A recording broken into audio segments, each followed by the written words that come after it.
Welcome back to my YouTube channel. Thank you for all the thank you for all the subscriptions, thank you for all the comments. I really do appreciate it. I'm going to continue with Life of Pi. So I'll be doing chapter 28, 29, and chapter 30. Obviously, you need to watch the videos in chronological order in order for it to make sense, because it is a novel and therefore it is always interlinked. Okay, so in chapter 28, before we get to chapter 28, we are now aware that Pi requested to be baptized and for a prayer rug.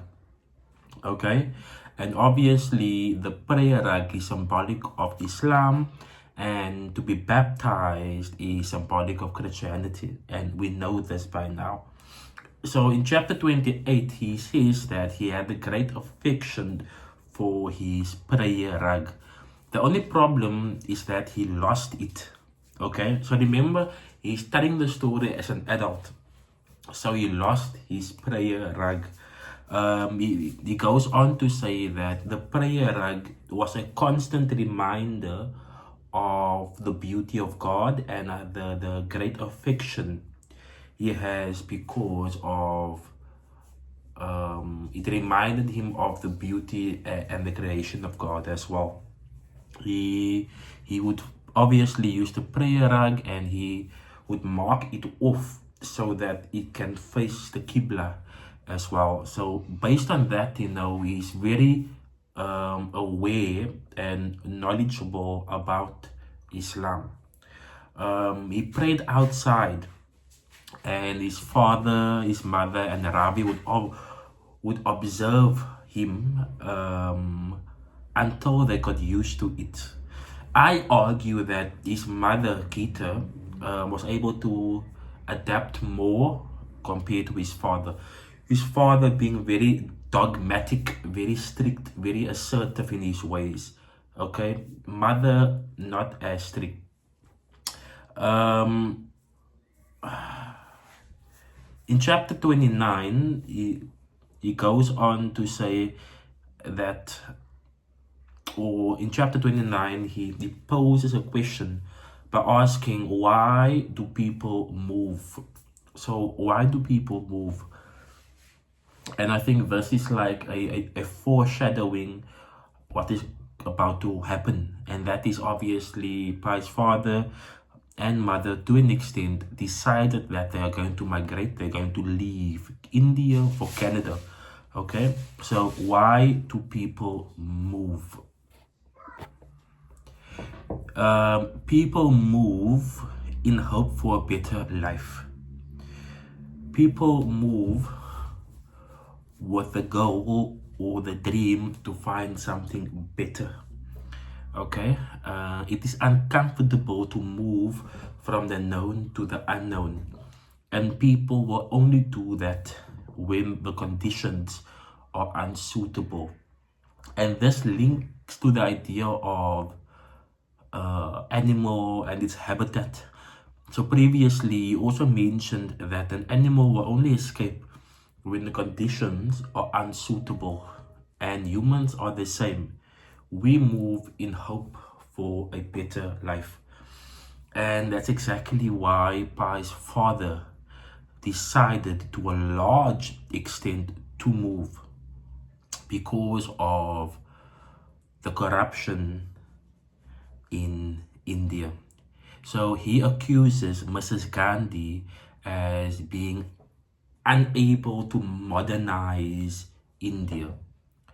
According to Pi's father, Mr. Santosh Patel, Gandhi is not able to revolutionize India to be a modern state. And he is sick and he is tired. And in chapter 29, it says, Gandhi got the better of father.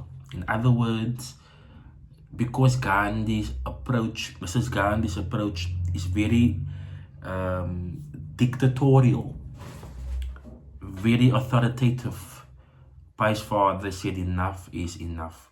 We are going to move because this lady is unable to see a better future for the people of India.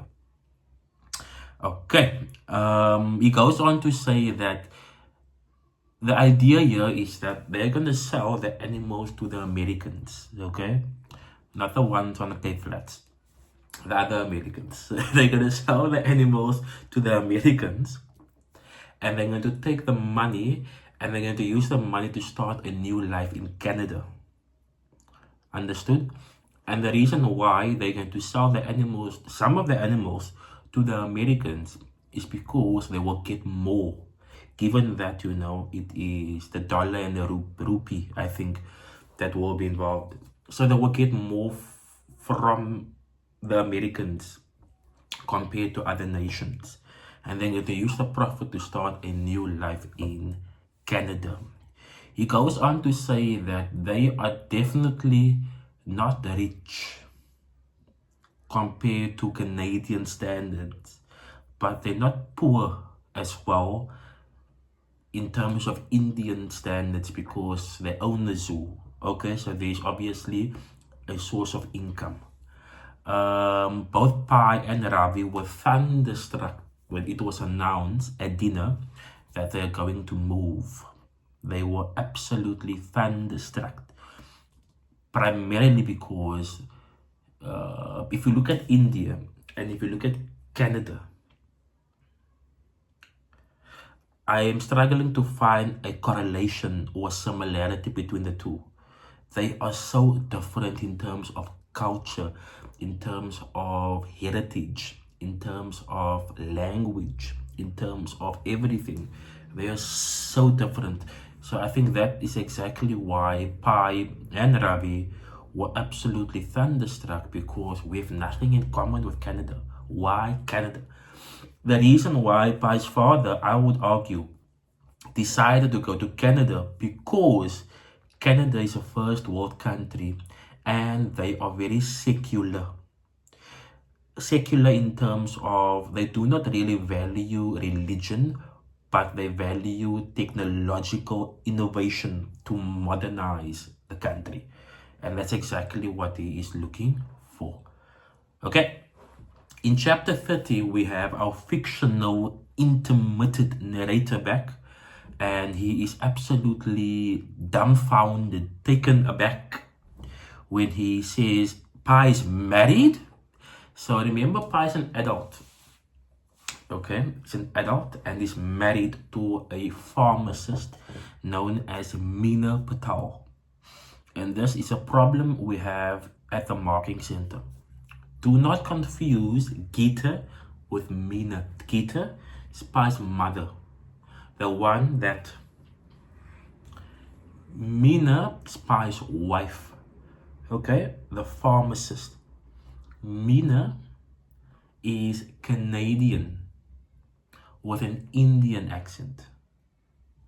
So Meena is Indian or from Indian descent, but Canadian. Pi is an Indian living in Canada. Okay. He then questions, are you the nemesis of my digestive tract? He's basically asking there in chapter 30, are you the one making the strong food? Are you the one making the spicy food? And that's untrue. It is indeed Pi himself making the spicy food. Pi, the adult, is a very shy man. Okay? He's very shy because life has taught him not to display what is most valuable to you because of your adversity. So that is chapter 28, 9, and 30. Here we go. Please like, subscribe, and comment.